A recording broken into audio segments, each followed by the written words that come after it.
The gradient of a function of x and y is a vector that points in the direction of the steepest increase. We represent this using the nabla operator applied to f of xy. This vector contains two components, the partial derivative of f with respect to x and the partial derivative of f with respect to y. Essentially, the gradient tells us how the function changes in each coordinate direction simultaneously.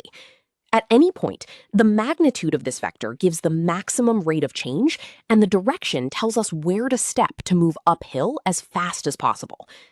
Let us find the gradient for the function f of xy equals x squared plus y cubed. First, we find the partial derivative with respect to x by treating y as a constant. The derivative of x squared is 2x, and the derivative of the constant y cubed is 0.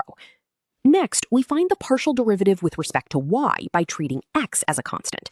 Here, x squared is the constant, and the derivative of y cubed is 3y squared. Putting these results together into a vector, we get the gradient, 2x in the first component and 3y squared in the second component. A common mistake is forgetting that the gradient is a vector.